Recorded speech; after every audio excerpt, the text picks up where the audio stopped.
யாருங்க இந்த பொண்ணு? பூனை கண்ணு, டஸ்கி கலர் ஸ்கின்னு. இந்த ஹீரோயின்லாம் இருக்காங்களா?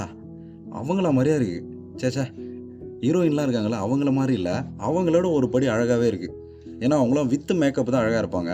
நம்ம டார்லிங் வந்து வித்தவுட் மேக்கப் அழகு. என்னடா டார்லிங்லாம் சொல்ற அப்படின்னு பார்க்குறீங்களா? உண்மையா ஒர்த்தான ஒரு வார்த்தைங்க. இன்னைக்கு இந்தியா மட்டும் இல்ல, உலகம் முழுக்க ஒரு வைரல் சென்சேஷன்லலாம் ஒரு கேர்ள் வந்து இப்ப ட்ரெண்ட் ஆயிருக்காங்க. யாரு அப்படின்னு கேட்டீங்கன்னா, நம்ம டார்லிங் மோனாலிசா. யார் இந்த மோனாலிசா அப்படின்னா, மோனாலிசா அப்படின்னதும் ஒரு சிலருக்கு ஒரு பெயிண்டிங் ஒண்ணு ஞாபகம் வரும் பாருங்க. நம்ம டா வின்சி இருக்கார்ல, அவர் வரைஞ்ச அந்த மோனாலிசா ஓவியம். அது வந்து பல லட்சம் கோடி மதிப்புள்ளது. இன்னைக்கும் பாரிஸ் மியூசியத்துல அத பாதுகாக்குறாங்க. அந்த மோனாலிசாக்கு அப்புறம், அது என்னவோ தெரியல. இந்த மோனாலிசான்னு பேர் வச்சதுனாலயான்னு தெரியல. நம்ம டார்லிங் மோனாலிசாவும் இப்ப பயங்கர வைரல் ட்ரெண்ட் ஆயிட்டு இருக்காங்க. இவங்க இந்த மத்திய பிரதேசம் இருக்குல்ல, அந்த ஊர்ல இந்தூர் அப்படிங்கிற ஒரு சின்ன கிராமத்துல வாழ்ந்துட்டு இருக்காங்க. பெருசா எதுவும் படிக்கல. 22 வயசு பொண்ணு. நம்ப உத்தரப்பிரதேசத்துல இருக்கிற பிரயாக்ராஜ் அந்த இடத்துல கும்பமேளா வந்து நடந்துட்டு இருக்கு. என்ன இந்த கும்பமேளா அப்படின்னா, வருஷத்துக்கு ஒரு முறை நடக்கும். 6 வருஷத்துக்கு ஒரு முறை நடக்கும். அப்புறம் 12 வருஷத்துக்கு ஒரு முறை நடக்கும். அப்புறம் 144 வருஷத்துக்கு ஒரு முறை நடக்கும். இப்ப நடக்கிற அந்த கும்பமேளா வந்து மகா கும்பமேளா 144 வருஷத்துக்கு ஒரு முறை நடக்குது. அங்க இந்த மணி, மாலைங்க, ருத்ராட்சம் அதெல்லாம் விக்கிறதுக்காக நம்ம டார்லிங் வந்து போயிருக்காங்க. ஏன்னா அவங்க தொழிலே அதுதான். அவங்க குடும்பமாவே அந்த சின்ன வயசுலேருந்து இந்த மாலை தான் நம்ம டார்லிங் வந்து வித்துன்னு இருக்காங்க. அங்க போயிருக்கும்போது, யார்ரா அந்த பொண்ணு கண்ணுலாம் பயங்கரமா கவர்ந்து இழுக்குது. ஒரு மாரி டஸ்கி ஸ்கின்னு, இந்த முடி, அந்த சிரிப்பு, ஹீரோயின் மாரி அழகா இருக்கே அப்படின்னு நம்ம வடக்கன் யாரோ ஒருத்தன் பார்த்துருக்கான். பார்த்து ஒரு ஃபோட்டோ எடுத்து அத இன்டர்நெட்ல அப்டேட் பண்ணியிருக்கான். சும்மா சொல்லவா வேணும்? இன்னைக்கு தான் எந்த ஒரு விஷயத்தையும் ஊதி பெருசாக்குறாங்களே. அந்த மாரி நாள் ஆக ஆக ஆக நம்ம டார்லிங் வந்து பயங்கர வைரல் ஆயிட்டாங்க. அவன் கும்பமேளாக்கு சாமி கும்பிட போனத விட, நம்ம டார்லிங் கிட்ட வந்து ஃபோட்டோ எடுக்கிறது, செல்ஃபி எடுக்கிறது, வீடியோ எடுக்கிறது, இந்த மாரி நம்ம டார்லிங்க வந்து டார்ச்சர் பண்ண ஆரம்பிச்சுட்டாங்க. அதெல்லாம் பார்த்து அவங்க அப்பா என்ன பண்ணாரு, டென்ஷன் ஆயி, "டேய் டேய் நீங்கலாம் கும்பமேளாக்கு சாமி கும்பிட வந்தீங்களா?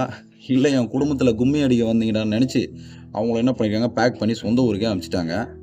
அது ரொம்ப டார்ச்சர் ஆயிட்டுது. இந்த ஃபோட்டோ எடுக்கிறது, வீடியோ எடுக்கிறது. அதுவும் இந்த யூடியூபர்லாம் இருக்கானுங்க பாருங்க. ரொம்ப ஒர்ஸ்ட்டுங்க அவனுங்கலாம். ச்சீ ச்சீ! அவனால தான் அந்த பொண்ணு அப்படி ஆயிட்டுக்குது. ஊருக்கே போற நிலைமைக்கு ஆயிட்டுக்குது. என்ன விஷயம் அப்படின்னா, அவங்ககிட்ட ஒரு இன்டர்வியூ பேட்டி எடுத்திருக்காங்க. "நீங்க வந்து ஹீரோயின் ஆவறதுக்கு ஆசை இருக்கா?" அப்படின்னு. "கண்டிப்பா எனக்கு வாய்ப்பு வந்தா நான் நடிப்பேன்." "அப்ப யார் கூட நீங்க நடிக்க போறீங்க?" அப்படின்னு கேட்கும்போது, கொஞ்சம் கூட தயக்கமே இல்லாம பிகேஎம் மதி விலாக்ஸ் அப்படின்னு ஒருத்தர் இருக்காரு. செம்ம அழகு கியூட்டா. அவரு கூட நடிக்கணும்னு எனக்கு ரொம்ப ஆசை அப்படின்னு சொல்லியிருக்காங்க. நம்புற மாரி இல்லல்ல. சல்மான் கான் இருக்கார்ல, அவரு கூட நடிக்கணும்னு அவங்களுக்கு ரொம்ப ஆசையாம். ஹீரோயினா ஆனா அப்படின்னு சொல்லிட்டு. ஆனா அவங்க ஊருக்கு போனதுக்கு அப்புறமா அவங்கள சும்மா விடல. அங்க இருக்கிற நெறைய அந்த இந்த பியூட்டி பார்லர்லாம் வச்சிருப்பாங்க பாருங்க. கெவுரு மாவு, கடல மாவுலாம் மூஞ்சில பூசி, நல்லா இருக்கிற பொண்ணைய நாசமா காட்டுவாங்க. அவங்கலாம் கூப்பிட்டு அந்த பொண்ண ஹேர ஸ்ட்ரெய்ட்டனிங் பண்ணி, இந்த மேக்கப்லாம் போட்டு, அந்த பொண்ண வந்து ஒரு மாடல் ஆக்கலாம் அப்படின்றதுக்கான முயற்சிலாம் நடந்துட்டு இருக்கு. கும்பமேளா ஃபேமஸ் ஆச்சோ இல்லையோ, நம்ம மோனாலிசா வந்து பயங்கர ஃபேமஸ் ஆயிட்டாங்க, வைரல் ஆயிட்டாங்க. அந்த கண்ணு, அந்த கலரு, அந்த அந்த ஃபேஸ் கட்டு அதெல்லாம் பார்க்கும்போது. ஒரு டயலாக் ஒண்ணு சொல்லுவாங்க. "ரெக்க மட்டும் இருந்தா என் ஆளு வவ்வாலுடா. சாரி தேவதையா? தேவதை." அந்த மாரி நல்லாதாங்க இருக்காங்க. சும்மாலாம் சொல்லல. உண்மையாவே கியூட்டா இருக்காங்க. Darling Monalisa, I miss you. நான் யாருன்னு உங்களுக்கு தெரிஞ்சிருக்க வாய்ப்பில்லை. ஒருவேள ஃபியூச்சர்ல நம்ம மீட் பண்ணலாம், படம்லாம் நடிக்கலாம். வீடியோ உங்களுக்கு போகுமான்னு தெரியல. போனாலும் உனக்கு மொழி வேற தெரியாது. அவனுங்க வேற உன்ன டார்ச்சர் பண்ணின்னுக்கிறானுங்க. see you after. நான் அப்புறமா உங்கள வந்து பார்க்குறேன். இந்த சோசியல் மீடியால ப்ளஸ் ஆர் மைனஸ் 2 இருக்கு. ஒண்ணு அந்த பொண்ணு இதுவரைக்கும் யாருன்னே தெரியாம இருந்து, எடுத்து போட்டு பயங்கர ஃபேமஸ் ஆக்கிட்டானுங்க. அதே சோசியல் மீடியாவுல அந்த பொண்ணுக்கு பிரச்சனையும் வந்து அந்த இடத்த விட்டே காலி பண்ணிடுச்சு. அழகு இருக்கிற இடத்துல தான் ஆபத்துன்னுவாங்க பாருங்க. அது என்னவோ உண்மதான். ஏன் இத சொல்றேன்னா, அந்த ஒரு வாரத்துக்கு முன்னாடி தான் அந்த மாட்டுப் பொங்கல் அப்ப, இங்க எங்க ஊர் பக்கத்துல இங்க மலை திருவிழான்னு ஒண்ணு நடக்கும். அங்க நான் போயிருந்தேன். என்ன பார்த்ததும், "அண்ணா நீங்க தானா அந்த ஃபேமஸ் யூடியூபரு?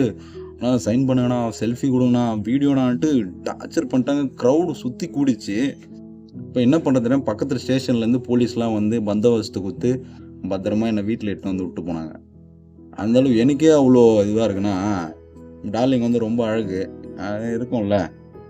அதுதான் அந்த ஃபேமஸ் ஆயிட்டாலே இந்த தொல்லலாம் இருக்கும் போல இருக்கு. அதுதான் நான் வீட்ட விட்டு எங்கேயும் போறதில்ல. வீட்டுக்குள்ளேயே இருக்கிறது. நம்ம ரொம்ப டார்ச்சர்லாம் வரும் அப்படின்னு சொல்லி. சரி மக்களே, மீண்டுமா வேற ஒரு பதிவில் உங்க எல்லாரும் சந்திக்கிறேன். மோனாலிசா பத்தின டீட்டெயில்ஸ் வந்து இவ்வளோதான். ஒரு சின்ன ஒரு இன்ட்ரோ தான் அவங்களுக்காக. Darling Monalisa, bye, miss you, love you, Tata.